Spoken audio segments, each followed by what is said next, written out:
கருப்பை புற்றுநோய் அப்படிங்கிறது யூட்ரஸ் கேன்சர் நிறைய பேருக்கு வருது. எல்லார் உடம்புலையுமே கேன்சர் செல்ஸ் இருக்கும்.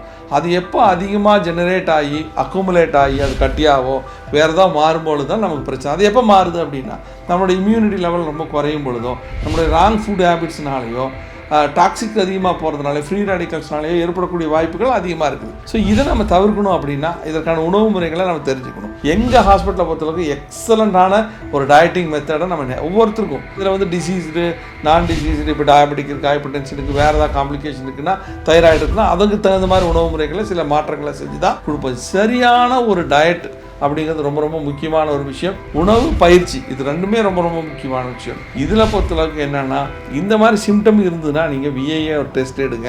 விஐஏ எடுத்ததுக்கப்புறம் நீங்கள் அலோபதி, கிரையோதெரப்பி, கேல்பாஸ்கோபி போன்ற விஷயங்கள் டெஸ்ட் எல்லாம் பண்ணி அதில் ஒரு சில ட்ரீட்மெண்ட் கொடுக்கும் பொழுதும் ரிவர்ஸ் ஆகும். அதே மாதிரி சித்தா ஆயுர்வேத இன்டகிரேட்டட் மெடிசனில் பார்த்தீங்கன்னா சில மருந்துகள் கொடுத்து நம்ம சரி பண்ண முடியும். அந்த இனிஷியலாக இருக்கக்கூடிய சர்விசிட்டிஸ் அப்படின்னு சொல்லுவாங்க, அதில் இன்ஃபெக்ஷன் இருக்குது, இன்ஃப்ளமேஷன் இருந்தது அப்படின்னா அதை நம்ம தாராளமாக நம்ம மருந்துகள் கொடுத்து சரி பண்ண முடியும். சரண்ஸ் ஹாஸ்பிட்டல்ஸ்